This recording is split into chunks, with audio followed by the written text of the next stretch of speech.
other students. I think now, finally, I think this is close to my last slide.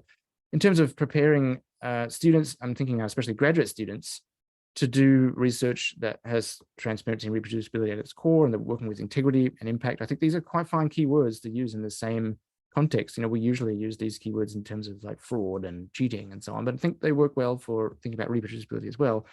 We can think, and you may have seen this kind of visualization of research types. So the traditional researcher, T-shaped, having some breadth of knowledge across a wide variety of their discipline, but really having done their PhD on, maybe in my case, it would be like buttons of a certain Viking at a certain time, like very specialized depth of knowledge over something very particular in their field.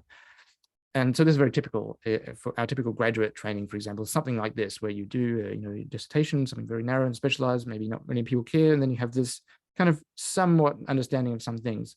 And if we accept that some layer of reproducibility is urgent and necessary, and that it's important to sort of practice pedagogy that supports a future generation of researchers using at least one of these layers of reproducibility, we need to then imagine a student coming out of their graduate training, perhaps shaped in this gamma character, where they still have, of course, that domain specificity in their dissertation work, but then they have this extra little bit of specialization it's really just a serif of this gamma character. In previous discussions of this T model, people have said, okay, there should be the pie-shaped researcher, and there should be two legs. This is the traditional one, and then the other leg of the pie character is like the reproducibility and computing skills. And then in the literature, there's been some pushback. Like, that's too much.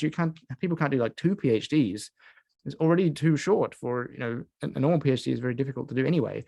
We can't just double the expectations of our students. So that's why I've suggested this gamma character here, where we say, okay, don't become as specialized in reproducibility and computing as your domain itself, but do expect that you will need to learn some new things that maybe you didn't know as an undergraduate, that are somewhat more complicated than what you would have learned as an undergraduate, to succeed as a modern researcher, to present your work reproducibly, and to be able to be open and transparent in a way that people are increasingly expected. So I think the burden on those of us that teach in graduate programs is to find ways to deliver this to students.